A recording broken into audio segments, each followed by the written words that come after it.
ప్రియమైన సహోదరి సహోదరులందరికీ యేసుక్రీస్తు నామమున నా యొక్క హృదయపూర్వక వందనాలు తెలియజేసుకుంటున్నానండి. ఏమండి, ఇప్పుడు నేను చెప్పే సబ్జెక్ట్ ఏంటంటే ఆత్మీయంగా బలపడే భార్యాభర్తలు. ఆత్మీయంగా బలపడే భార్యాభర్తలు అంటే ఒక మాట చెప్తానండి మీకు, నేను బాగా అర్థం చేసుకోండి. ఉదాహరణ, ఒక కుటుంబంలో భార్యాభర్త, ఇద్దరు పిల్లలు, అమ్మ నాన్న. కుటుంబము చాలా బాగుందండి, మంచిగా ఉంటారు ఇంట్లో, ఆత్మీయంగా మంచిగా చేసుకుంటూ ఉంటారండి. దేవుణ్ణి ఎల్లప్పుడూ ప్రార్థించుకుంటూ ఎప్పుడు చేసుకుంటూ మంచిగా ఉంటారు. ఒకసారి భార్యాభర్తలకిద్దరికి గొడవ వస్తుందండి. ఏమని గొడవ వస్తుందంటే, భార్య ఉండి భర్తతో ఏమంటుందంటే, ఏమండి, మీరు నన్ను ఇష్టపడుతున్నారా లేకపోతే మీ అమ్మని మీ నాన్నని ఇష్టపడుతున్నారా అని అడుగుతుందండి భార్య. ఎందుకు అలాగంటావు, నాకు మా అమ్మ నాన్న అంటే ఇష్టము, నువ్వంటే కూడా ఇష్టమని భర్త అంటాడండి.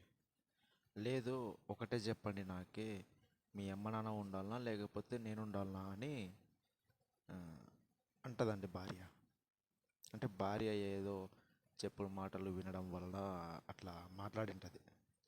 అంటే మళ్ళీ ఫస్ట్లో చెప్పాను కదా, బాగా మంచిగా దేవుణ్ణి ప్రార్థించే కుటుంబము, మంచిగా అన్యోన్యంగా ఉండే కుటుంబం అని చెప్పాను కదా. భర్త, ఆడవాళ్ళు ఏంటంటే ఏదైనా మాటలు పెట్టుకునేటప్పుడు, ఏదైనా మాట్లాడేటప్పుడు పక్కింటి వాళ్ళతో ఎదురింటి వాళ్ళతో మాట్లాడుకుంటూ ఉంటారండి. మాట్లాడుకున్నప్పుడు పక్కింటి వాళ్ళు ఏదన్నా ఒకటి మాట్లాడారనుకో, అది భార్య ఏం చేస్తుందంటే తన హృదయంలో బాగా భద్రపరుచుకుంటుందండి, చాలా భద్రపరుచుకుంటుంది. ఆ మాట భద్రపరుచుకొని భర్త మీద మాట్లాడుతుందండి. ఇలాగా ఇప్పుడు ఉదాహరణ ఏంటంటే, మామూలుగా ఒక మాట ఏంటంటే, ఇప్పుడు పక్కింటి వాళ్ళు ఒక భార్యకు గొలుసు తెచ్చాడో లేకపోతే ఏదైనా శారీ తెచ్చాడో లేకపోతే ఏదైనా చేశాడో అనుకుంటే, అమ్మాయి ఏమంటుందంటే, నా భర్త నాకు ఇలా తెచ్చాడు, నీకు తెచ్చాడా లేదా, మరి చేసుకున్నారా లేదా అని అడుగుతుంది. అప్పుడు ఆ మాట ఏమవుతుందంటే భార్యకు బాగా హృదయంలో అనేది నొచ్చుకుంటుంది, బలపడుతుంది అనమాట ఆ మాట. అని అదే మాట తీసుకొచ్చి భర్తతో గొడవ పడుతుంది.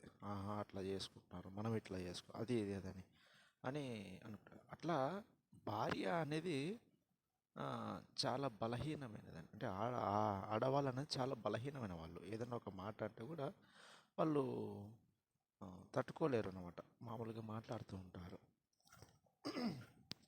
అట్లా మామూలుగా గొడవపడి చేసుకుంటుంటే, మీ తల్లిదండ్రులు ఇష్టమా లేకపోతే నేను ఇష్టమా అని మాట్లాడింది అంతా చేసిన తర్వాత, మీ అమ్మ నాన్న ఉండాలా ఇంట్లో లేకపోతే నేను ఉండాలా అని మాట్లాడుతూ ఉంటారు అని గొడవ పడుతుంటుందండి. అని మాట్లాడి గొడవ పడుతుంది.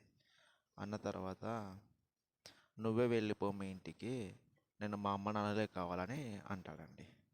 అప్పుడు భార్య ఏమంటుందంటే, మరి నన్నెందుకు పెళ్లి చేసుకున్నావు అని అడిగినప్పుడు తను చెప్పే సమాధానము ఏమంటాడంటే, భర్త ఏమంటాడంటే, ఇప్పుడు నేను భార్య మాటలు విని నా తల్లిదండ్రులను విడుచుకోలేను కదా నేను. అంటే రేపొద్దున నీవు కూడా తల్లివే, వా నీ కొడుకు కూడా, ఇప్పుడు నీ కొడుకు కూడా తన భార్య మాటలు విని నిన్ను కూడా వదిలిపెట్టిపోతే నీకెంత బాధ అనిపిస్తుందని భార్య చెప్తాడండి. అప్పుడు చెప్పినప్పుడు ఏమవుతుందంటే భర్త, అరే నేను అన్నీ చెప్పుడు మాటలు వినడం వల్ల ఇలా మాట్లాడుకున్నాను, రేపొద్దున నేను కూడా అత్తనే కదా, నేను కూడా రేపొద్దున నా కొడుకు కూడా ఇట్లా వస్తే ఇలాగే చేస్తే నా పరిస్థితి ఏంటంటే, అప్పుడు భార్య హృదయంలో కొద్దిగా బాధపడి నన్ను క్షమించండి అని ఆత్మీయంగా బలపడిపోతుందండి. బైబిల్లో ఒక మంచి మాట ఉందండి, ఏంటంటే తల్లిదండ్రులని సన్మానించండి అని ఉంది. మళ్ళీ ఇంకో చోట ఏంటంటే భార్యను కూడా హత్తుకొని విడనాడొద్దండి అని బైబిల్లో ఉందండి. తల్లిదండ్రులని సన్మానింపమని బైబిల్లో ఉంది. మళ్ళీ అదే బైబిల్లో మళ్ళా భార్య విషయంలో ఏమంటాడంటే, భార్యని హత్తుకొని విడనాడొద్దు అని ఉందండి. తర్వాత ఇంకోటేందంటే బైబిల్‌లో తల్లిని విడిచి భార్యని హత్తుకొనుడి అనింది. అంటే తల్లిని విడిచి భార్యని హత్తుకొనుడి అని చెప్తదండి బైబిల్. అంటే ఇక్కడ మళ్ళా తల్లిదండ్రులను వదిలేసి భార్య దగ్గరికి వెళ్ళాలని అర్థమవుతుంది కదా మనకి. మరి ఈ విషయాన్ని మళ్ళీ నేను నెక్స్ట్ మీతో నేను మాట్లాడతానండి. నెక్స్ట్ ఏంటంటే భార్య తల్లిని విడిచి భార్యని హత్తుకొనుడి అనే విషయాన్ని గురించి నేను తర్వాత మాట్లాడతానండి. ఇప్పుడు ఒక మంచి సందేశాన్ని మనం మాట్లాడుకున్నాం. చాలా సంతోషము. ఈ విషయాన్ని బాగా గమనించండి. జీవితంలో కుటుంబంలో ఉన్న సంకేతాలు కానీ అల్లకొల్లల స విధాలు కానీ మీరు చాలా అర్థం చేసుకొని భార్య విషయంలో కానీ లేకుంటే పిల్లల విషయంలో కానీ తల్లిదండ్రుల విషయంలో కానీ మీరు బాగా మంచిగా అర్థం చేసుకొని కుటుంబంలో ఎంతో అన్యోన్యంగా ఎంతో హాయిగా జీవించి దేవుని యందు భయభక్తులు కలిగి మనకు బైబిల్ వాక్యం అనేది నేర్చుకొని ఆ వాక్యం అనేది ఇంట్లో వాళ్ళకు నేర్పించుకుంటూ సాఫీగా సాగించుకొని జీవితాన్ని మనము అన్యోన్యంగా చేసుకొని బ్రతకాలనేది నా ఆశ అండి. ఈ మాటలు విన్నందుకు ఈ మాటలు చెప్పిన నాకు కొద్దిగా చాలా ఆత్మీయంగా చదువుకోవడం కానీ రాయడం కానీ చెప్పడం కానీ నేను బైబిల్లో ఉన్న విషయాలే నేను అప్పుడు చదువుకుంటుంటాను. నేను చదువుకొని కొన్ని కొన్ని విషయాలు నా ఆలోచనలోకి వస్తుంటాయి. ఆ ఆలోచనలు సమాజానికి ఎలా చెప్పాలి అన్న విషయాన్ని కూడా నాకు ఒకసారి తగులుతుంటుంది. అంటే ఈ విషయం బైబిల్లో ఉన్న ఒక మంచి సందేశాన్ని సమాజానికి ఏ రకంగా ఎక్స్ప్లెయిన్ చేయాలా అన్న ఆలోచన కూడా నేను ఒక్కొక్కసారి చేస్తూ ఉంటాను.